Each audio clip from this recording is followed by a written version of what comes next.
నువ్వు నా గురించి మాట్లాడతావు. నీకు దమ్ము ధైర్యం ఉంటే అభివృద్ధి గురించి మాట్లాడడం రా. నా భూమి గురించి మాట్లాడితే మా అబ్బకు పుట్టాలు మాట్లాడాలి, కానీ మీరెవరు మాట్లాడేకి?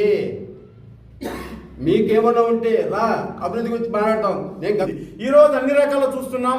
ఈ రోజు మా ఆల్కొప్ప రాజన్న ఆయన సీనియర్ నాయకుడు, ఆయన నీకేమన్నా తక్కువ కాదు, మీకేమన్నా తక్కువ కాదు. ఒక వాల్మీకి, మేము కూడా వాల్మీకుల్లో ఈ నియోజకవర్గంలో ఎక్కువ ఓట్ల శాతం ఉన్నాం. మేము మాకు ఇస్తే మీకు ఎందుకయ్యా బాధ? మా వాల్మీకులు ఎందుకు విమర్శిస్తారు? ఏమంటే మీరు విమర్శించుకోండి, లేదంటే మీరు మీ బాధను పడుకోండి. మా వాల్మీకులు విమర్శించద్దండి. దయవించి మా వాల్మీకులను కూడా గుర్తిస్తున్నారు. దయవించి మా గురించి మాట్లాడొద్దని మీరేమో చెప్పుకోండి అని మీకు విన్నవించుకుంటున్నా. ఇంకోటి ఏమంటే, అల్లుగుట్టయే ఇరుంగని మహామహితాత్ముడ జాత చతురుడే అలిగిన నాడు మీలాంటి వారందరూ ఏమవుదురో అని. అసలు మా పదవులు కూడా మీరే నిర్ణయించాలి. నాకు అర్థం కాదు. మా పదవులు మా ఎమ్మెల్యే గారు ఎవరికి ఇవ్వాలో వాళ్ళకి తెలుసు. రిజర్వేషన్ బట్టి పదవులు వస్తూ ఉంటాయి. కష్టపడిన వాళ్ళకి ఖచ్చితంగా పార్టీలో గుర్తింపు అయితే ఉంటుంది. ఎలకలు రకరకాలుగా మా వాళ్ళు ఏమో 2 కౌన్సిలర్లు ఉన్నారు, వాళ్ళు అడగండి ఏమో అన్నారు. ఇవన్నీ అయిపోయింది కదా, అయిపోయింది. మళ్ళీ మారితే అది వేస్ట్ అనమాట. నేను కూడా ఎందుకు మీడియా ముందుకు రావాల్సి వచ్చిందంటే, ఎందుకంటే మీకు వర్క్ ఉందో లేదో కానీ మాకు చాలా వర్క్ ఉంది. ఎందుకంటే అధికారంలో ఉన్నాం కాబట్టి, ప్రజలకు సేవ చేయాలనే ఉద్దేశంతో ఉన్నాం కాబట్టి, మాకందరికీ చాలా వర్క్ ఉంటుంది కాబట్టి. దినము నా గురించి, మా భూముల గురించి మాజీ సర్పంచ్ గారు గిరిరాజారెడ్డి గారు బలంగా చెప్పినాడు. మేము మా నాయకులు ఏదో దోచుకుంటా ఉన్నారు, దాచుకుంటా ఉన్నారు, ఏదో అక్రమంగా మాట్లాడడం జరిగింది. మా భూములు, మా తాతగారి భూములు ఇప్పటి నుంచి కాదు, గత 5 సంవత్సరాల నుంచి మా భూముల కోసం నేను పోరాడుకుంటూ నేనేదో చేసుకుంటా అంటే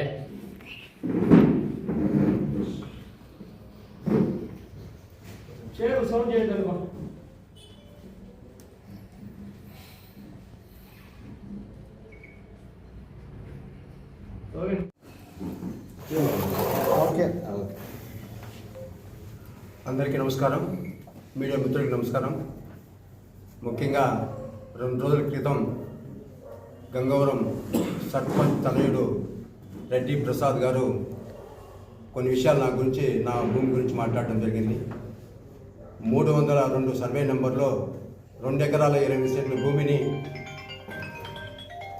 భూమిని కలెక్టర్ గారు ఆదేశిస్తే తహసీల్దార్ గారు హ్యాండ్ ఓవర్ చేసుకోమని చెప్పడం జరిగింది.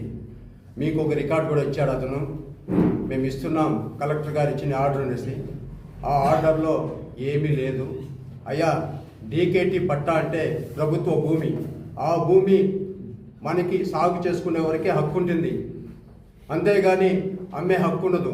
కానీ మనం సెటిల్మెంట్ కోసం నేను మార్కెట్ వాల్యూకి అడిగింది వాస్తవం. దాని గురించి తహసీల్దార్ గారి దగ్గర కోర్టులో పోరాడుతున్నాను, ఇది వాస్తవం. అంతేగాని ఇతను వచ్చి ఫేక్ సర్టిఫికేట్ తీసుకొచ్చి భూమిని హ్యాండ్ ఓవర్ చేసుకోమంటే ఇది తప్ప కాదని మేడం తెలియజేస్తున్నాను. ముఖ్యంగా ఈ భూమి మా పూర్వీకుల నుంచి వచ్చింది. ఈ భూమికి మా తండ్రి గారు నా భాగరీత్యా నాకు ఇచ్చారు. ఈ భూమికి వారసులు మా అక్కోళ్ళు 2 ఉన్నారు, నా తమ్ముడు ఉన్నారు, మా అబ్బకు పుట్టినోళ్ళు. కానీ బయట వాళ్ళంతా ఎందుకు అడుగుతున్నారో నాకు అర్థం కాల. నేనేమైనా ఫేక్ చేసింటే తహసీల్దార్ అడగాల, ఇతను ఎందుకు అడుగుతున్నారో నాకు అర్థం కాలేదు. ఈ భూమి గురించి మాట్లాడంటే నువ్వు ఏమైనా ఉంటే రా, డైరెక్ట్ కూర్చున్నా మాట్లాడదాం, అంతేగాని ఫేక్ సర్టిఫికేట్ చూపించి నువ్వు కబ్జా అనేది తప్పు మాట్లాడుతున్నావు. ఇది హుషారు. నెక్స్ట్ 337 సర్వే నెంబర్లో సబ్ డివిజన్ కాలేజ్ అంటారు. 2016లోనే సబ్ డివిజన్ అయ్యింది. ఈ భూమి 337లో 3, అందులో 3వ లెటర్ సిగా ఉంది, 16 సెంట్లు. ఈ భూమి కూడా సబ్ డివిజన్ అయింది. సబ్ డివిజన్ కాలేదు, ఏదో జయం అంటాడు, ప్రవీణ్ కుమార్ అంటారు, ఇంకొక అతని పేరు చెప్తాడు. నాయన, సబ్జెక్ట్ తెలుసుకొని మాట్లాడు, అనవసరంగా మాట్లాడితే ఇబ్బంది పడతావు.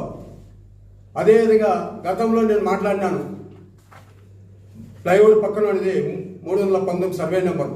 అది మా మామగారైన మోహన్ రెడ్డప్ప అతను సాగు చేసి సుమారు 50 ఏళ్ళ క్రితం 50 ఏళ్ళ నుంచి సాగు చేసుకుంటున్నాం. ఆ భూమి వాళ్ళు వచ్చి అడిగినారు నాకు, మా భూమిని వైసీపీ వాళ్ళు కబ్జా చేస్తున్నారు, మీరు తహసీల్దార్ని ప్రశ్నించండి అని అడిగినారు. ఆ విషయాన్ని నేను తహసీల్దార్ని తీసుకెళ్తే వాళ్ళు, అయ్యా మా వాళ్ళు తెలియకుండా ఇచ్చినారు, ఈ భూమి ఆల్రెడీ మా వాళ్ళు ఇచ్చారు, వాళ్ళే కలెక్టర్ ఆఫీస్ పిలిపించి దీన్ని క్యాన్సిల్ చేసినారు, ఇది ఆన్లైన్లో చేస్తే రాదు అని ఆ సర్టిఫికేట్ అన్ని కూడా పోయిన సర్టిఫికేట్ ఇచ్చింది తహసీల్దార్ గారే. అంతేగాని కబ్జా చేసేది మీరు, మాది కబ్జా అంటున్నారు. అదేవిధంగా ఈ శ్మశాన పొరంబోకులో ఎంఆర్ఓసి నెంబర్ వేశారు, హద్దులు శ్మశాన పొరంబోకు హద్దులు పెట్టారు. ఈ విషయం చెప్పుకుంటే ఈ విషయం దాటేసి ఏదో విషయం అంతా మాట్లాడుతున్నారు. ఒకటే చెప్తున్నాను, నువ్వు ఏమన్నా ఉంటే నువ్వు అభివృద్ధి, నేను గతంలో 5 సంవత్సరాలు సర్పంచ్గా పనిచేశా, నువ్వు ఇప్పుడు 5 సంవత్సరాలు పనిచేసావు రా, నువ్వు నేను తెలుసుకున్నాం, నీ అభివృద్ధి ఎంతో నా అభివృద్ధి ఎంతో తెలుసుకున్నాం. కనీసం ఒక గతంలో స్వచ్ఛ భారత్ కింద అమర్నాథ్ రెడ్డి గారు 2 ట్రాక్టర్లు ఇచ్చారు. కీర్తిశేషులు శివప్రసాద్ గారు ఎస్సీ ఆయన 1 ట్రాక్టర్ ఇచ్చారు. మీరు సర్పంచ్ అయిన తర్వాత ఆ ట్రాక్టర్ని తీసుకెళ్ళి షెడ్లో పడేశారు తప్ప 7 గ్రామాల్లో తీసుకెళ్ళలేదు. నువ్వు నా గురించి మాట్లాడతావు, నీకు దమ్ము ధైర్యం ఉంటే అభివృద్ధి గురించి మాట్లాడడం రా, నా భూమి గురించి మాట్లాడంటే మా అబ్బకు పుట్టాలు మాట్లాడాలి, కానీ మీరెవరు మాట్లాడేకి? మీకేమన్నా ఉంటే రా, అభివృద్ధి గురించి మాట్లాడతాం. నేను గతంలో చేసినా, నువ్వు చేసినావు, అంతేగాని నువ్వు అదంతా మానుకో. నీకేమన్నా ఉంటే డైరెక్ట్గా మాట్లాడతాం. ఊరికే వీడియోని తప్పుదారి పట్టించొద్దు, ఊరికే వేస్ట్ చేయొద్దు. దయచేసి నేను చెప్తున్నా, తెలుసుకో. ఈ అవకాశం మీ అందరికీ ధన్యవాదాలు. అందరికీ నమస్కారం. ముఖ్యంగా మా పత్రికా విలేకరులకి కూడా ప్రత్యేక ధన్యవాదాలు మా అందరి తరఫున తెలియజేస్తున్నాం.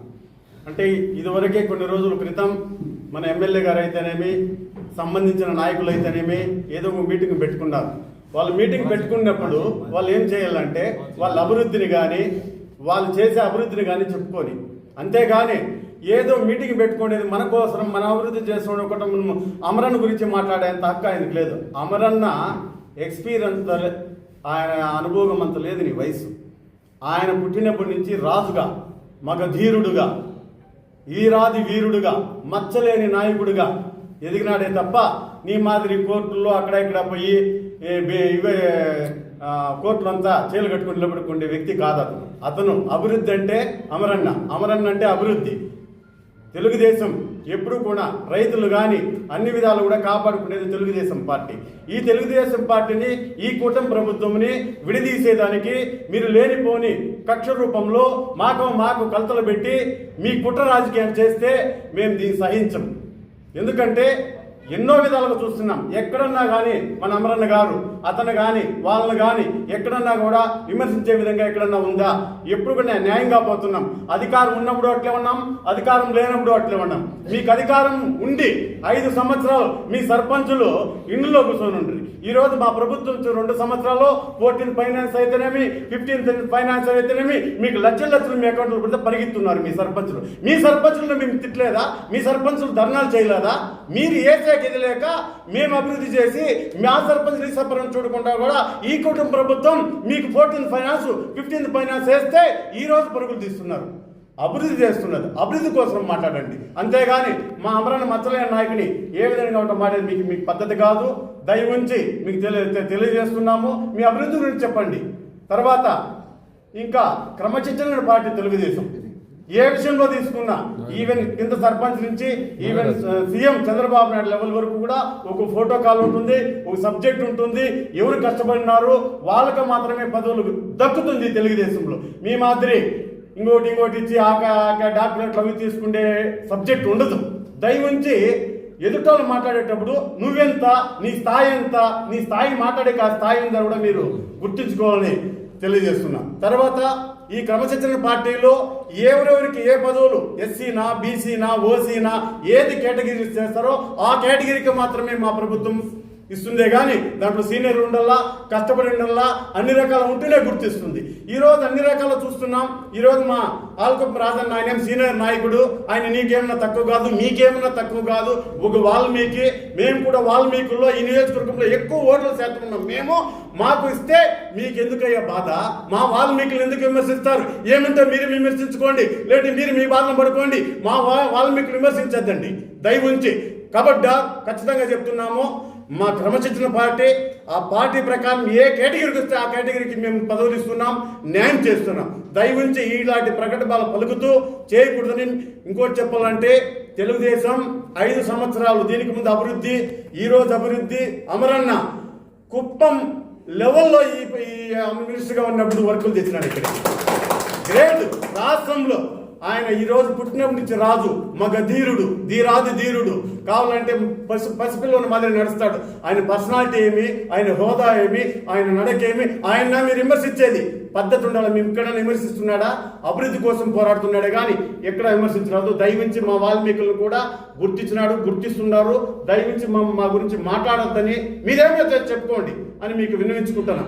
ఇంకోటి ఏమంటే గుమ్నా కూర్చున్నారు అనుకుంటా ఉంటారు. న్యాయము ధర్మంతో ఉండాం కాబట్టి ఆ విధంగా ఉంటాం. దయవుంచి మీరు దాన్ని తెలుసుకోవాలని గుర్తిస్తున్నాము. కొడమాటగా ఒకటి చెప్తున్నాను.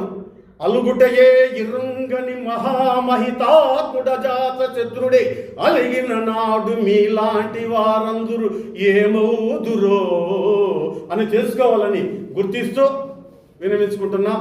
బాణాలు వేస్ట్ చేయం, మా బాణాలు అట్లే పెట్టుకుంటాం. యుద్ధానికి బయట మంచి సమయంలో బాణాలు వేస్తాం. జాగ్రత్త. నమస్కారం. నిన్న మన వైసీపీ విస్తృత స్థాయి సమావేశము పెట్టినారు, బాగానే ఉంది. మీ సమావేశంలో మీ గురించి మాట్లాడుకోవాలి. మన పార్టీ ఎక్కడి నుంచి ఎక్కడికి వచ్చింది, నెక్స్ట్ మనం ఎలా ముందుకు పోవాలా అనే విషయాలు మాట్లాడితే బాగుంటుంది. మీ మీటింగ్లో కూడా మా నాయకుడి గురించి మాట్లాడితే ఎలా చెప్పండి. నేను మిమ్మల్ని మీ ప్రెస్ మీట్ పెట్టిన తర్వాత మిమ్మల్ని అడిగింది ఒకటి మా వాళ్ళు ఏమడిగారు, దానికి సమాధానం చెప్పకుండా వేరే మాటలు మాట్లాడుతున్నారు. మా వాళ్ళు అడిగిన దానికి సమాధానం చెప్తే హ్యాపీగా ఉంటుంది. ఎందుకంటే ప్రజలు కూడా ఏం రా వీళ్ళు ఒకటి అడిగితే ఇంకోటి సమాధానం ఇస్తున్నారు అనేసి కూడా అసలు మన ప్రెస్ మీట్ చూడడం లేదు ప్రజలు కూడా. కాబట్టి దయచేసి ఇక్కడ దృష్టి పెట్టండి. మీరు ఎలా డెవలప్ కావాలో, ఏ విధంగా మన పార్టీ అభివృద్ధిలో తీసుకొని పోవాలో దాని గురించి ఆలోచిస్తే బాగుంటుంది. అనవసరంగా మా నాయకుల మీద ఒకరి మీద ఒకరు చాటింపు చెప్పుకోవడము, అసలు మా పదవులు కూడా మీరే నిర్ణయించాలి. నాకు అర్థం కాదు. మా పదవులు మా ఎమ్మెల్యే గారు ఎవరికి ఇవ్వాలో వాళ్ళకి తెలుసు. రిజర్వేషన్ బట్టి పదవులు వస్తూ ఉంటాయి. కష్టపడ్డ వాళ్ళకి ఖచ్చితంగా పార్టీలో గుర్తింపు అయితే ఉంటుంది. కానీ మీలాగా మళ్ళీ ఏమేమో అంటారే వాళ్ళు ఎలకలు రకరకాలుగా. మా వాళ్ళు ఏమో 2 కౌన్సిలర్లు ఉన్నారు, వాళ్ళని అడగండి ఏమేమో అన్నారు. ఇవన్నీ అయిపోయింది కదా, అయిపోయింది. మళ్ళీ మారితే అది వేస్ట్ అన్నమాట. దయచేసి వైసీపీ నాయకులకు ఒకటే చెప్తున్నా, మీరు ప్రెస్ మీట్ ఇస్తే మా వాళ్ళు ఎవరో ఇస్తారు. కానీ యాక్చువల్గా నేను కూడా ఎందుకు మీడియా ముందుకు రావాల్సి వచ్చిందంటే, ఎందుకంటే మీకు వర్క్ ఉందో లేదో కానీ మాకు చాలా వర్క్ ఉంది. ఎందుకంటే అధికారంలో ఉన్నాం కాబట్టి, ప్రజలకు సేవ చేయాలనే ఉద్దేశంతో ఉన్నాం కాబట్టి, మాకందరికీ చాలా వర్క్ ఉంటుంది. కాబట్టి దయచేసి ఇంతటితో మీరు కృషి పెడితే బాగుంటుంది. లేదు మారుదామంటే మళ్ళీ మారుతానడం అంతే. దానివల్ల పైసా ప్రయోజనం ఉండదు, నీకు ఉండదు, మనకు ఉండదు, ప్రజలకు అసలు ఉండదు. కాబట్టి దయచేసి మీడియా వాళ్ళు కూడా ఒకటే విజ్ఞప్తి, మీరు కూడా దీన్ని కొద్దిగా క్లోజ్ చేస్తే బాగుంటుంది. రిక్వెస్ట్ చేస్తున్నారు. ఎందుకంటే వాళ్ళు ఇస్తాం, మళ్ళీ ఇస్తాం, ఈకిన పోయే ప్రశ్న కాదు కానీ ఎందుకు అనేసి. ఓకేనా? అందరికీ నమస్కారం. మీడియా మిత్రులకి అందరికీ నమస్కారం. మొన్నటి దినము నాది కొత్తపల్లి పంచాయతీ, బొమ్మనపల్లి గ్రామము. మొన్నటి దినము నా గురించి, మా భూముల గురించి మాజీ సర్పంచ్ గారు గిరిరాజారెడ్డి గారు బలంగా చెప్పినాడు. మా నాయకులు ఏదో దోచుకుంటా ఉన్నారు, దాచుకుంటా ఉన్నారు, ఏదో అక్రమంగా మాట్లాడడం జరిగింది. మా భూములు, మా తాతగారి భూములు ఇప్పటి నుంచి కాదు, గత 5 సంవత్సరాల నుంచి మా భూముల కోసం నేను పోరాడుకుంటూ నేనేదో చేసుకుంటా అంటే ఆ సర్వే నెంబర్ కూడా తెలియకన్నా మాట్లాడడం జరిగింది. ఆయన ఎవరో దుబాయ్ అయినా తీసుకున్నాడు. వాళ్ళని దౌర్జన్యంగా మా నాయకులు ఏదో పోలీసు వాళ్ళని పంపించి ముస్లిమ్స్ ఏదో తీసుకొని వెళ్ళిపోయినాడు. వాళ్ళని దౌర్జన్యంగా మాట్లాడి మేము అక్రమంగా దోచుకుంటా ఉన్నామని మాట్లాడడం జరిగింది. మా నాయకులు ఎప్పుడు కానీ మేము అట్లా దోచుకోవడం ఎప్పుడు జరగలేదు. ఆ భూముల గురించి, మా తాతగారి భూముల గురించి సర్వే నెంబర్ వచ్చి 177/3 లెటరు.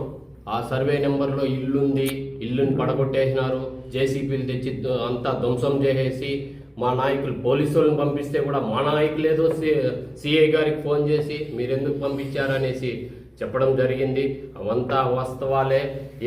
ఇంకా వాళ్ళు గత ప్రభుత్వంలో నన్ను 161/3 లెటరు, అది మా తాతగారు భూములే ఇవంతా మా నాన్నగాళ్ళకి వచ్చింది. ఆ తర్వాత మాకు రావడం జరిగింది. మేము కొద్ది రోజులుగా బయట ఉండడం జరిగింది. దానివల్ల మేము అవి సాగు చేయకుండా వాళ్ళు ఫేక్ డాక్యుమెంట్స్ అన్నీ క్రియేట్ చేసుకొని మా భూములు అక్రమంగా దోచుకుంటే మేము దానికి స్టే తెచ్చుకున్నాం, కోర్టులో స్టే తెచ్చుకున్నాము. నన్ని గత ప్రభుత్వంలో, వైసీపీ ప్రభుత్వంలో అయ్యా గిరిరాజారెడ్డి గారు మీరే ఫోన్ చేసి సిఐ గారికి చెప్పి ఆడవాళ్ళ మీద కేసు పెట్టించి నన్ను స్టేషన్కి పిలిపించి నైట్ 9 గంటలకి కొట్టించడం జరిగింది. అప్పుడంతా చాలా ఇబ్బందులు పడినాము. ఊర్లో ఉంటే కూడా నన్ను చంపేస్తామని బెదిరించడం జరిగింది. అయ్యా గిరిరాజారెడ్డి గారు, నీ డబ్బు కోసం, నువ్వు బ్రతకడానికి కోసము 178లో నువ్వు నా సొంత భూమిలో స్టే ఉంటే, కోర్టులో ఉంటే కూడా నువ్వు ప్లాట్లు వేయడం జరిగింది. దాంట్లో దావ గురించి కూడా మాట్లాడినాడు. దాంట్లో 40 ఏళ్ళ నుంచి దారుంది అని చెప్పడం జరిగింది. అదే వైసీపీ ప్రభుత్వంలో నువ్వు రాజకాలువ మా తాతగాళ్ళు ఉన్నప్పటి నుంచి రాజకాలువ పోతా ఉన్నింది. ఆ రాజకాలువ అంతా సదరం చేసి నువ్వు ప్లాట్లేసి ఈరోజు ₹1 కోటి 1.5 కోటికి అమ్ముకుంటా ఉన్నావు. కానీ మేము ఎప్పుడు మా నాయకులు కానీ మేము కానీ ఎక్కడ దోచుకోవడం కానీ ఎక్కడా జరగలేదు. కానీ నువ్వు ఎన్నో సందర్భాల్లో నన్ను ఇబ్బంది పెట్టడం కానీ నా కుటుంబాన్ని ఇబ్బంది పెట్టినావు. నేను ఎప్పుడు కానీ ఏది పట్టించుకోకుండా మా నాయకులు చెప్పినట్లు నేను పోతా ఉన్నానే. కానీ దీనికి, ఈ భూములకి ఏ దానికి సంబంధం లేదు, మా నాయకులకు సంబంధం లేదు. దీన్ని ఎందుకు రాజకీయ పరంగా మీరు దొద్దుతారో నాకైతే అర్థం కాలేదు. మా తాతగారి భూములకి మేము కొట్లాడుతా అంటే నువ్వెందుకు మాట్లాడుతున్నావో నాకు తెలీదు, అర్థం కాలేదు. ఇదండి, ఇది దారి అంటాడు. 40 ఏళ్ళ నుంచి దారుంది. ఆ దారిలో మా నాయకులు ఏదో కబ్జా చేసినారనేసి మాట్లాడినాడు. 2 నాయకులు కబ్జా చేస్తా ఉన్నారని. మా నాయకులు ఎప్పుడు కానీ ఎక్కడ కానీ కబ్జా చేసింది లేదు. మీరు దౌర్జన్యంగా నా మీద కేసులు పెట్టి ఎన్నో ఇబ్బందులు పెట్టినారు. మా అన్న పురుషోత్తము, నేను అన్నదమ్ముళ్ళు, మమ్మల్ని ఇద్దరిని ఎన్నోసార్లు కేసులు పెట్టి స్టేషన్లకు పిలిపించి కొట్టిపించినావు. అది ఎన్నడూ జరిగింది. అంతేగాని మా నాయకులకి ఈ రాజకీయానికి ఎటువంటి సంబంధం లేదు. మా భూములకి నేను కోర్టులో ఫైట్ చేసుకుంటాను. అంతేగాని మీరు రాజకీయ పరంగా మీరు గత ప్రభుత్వంలో ఈది లైట్లు కానీ డ్రైనేజీ కానీ నీళ్లు కానీ ఎప్పుడు ఇచ్చింది లేదు. 99 లక్షలు మీకు శాంక్షన్ అయింది. అయ్యా, అభివృద్ధి కోసం పాటుపడండి అయ్యా. భూముల కోసం, మా భూముల కోసం మేము కొట్లాడుకుంటా అంటే మీరెందుకు అనవసరంగా దీన్ని రాజకీయం చేసి మా మీద రుద్దుతారో, మా నాయకుల మీద ఎప్పుడు రుద్దొద్దని నమస్కారం చేస్తాను.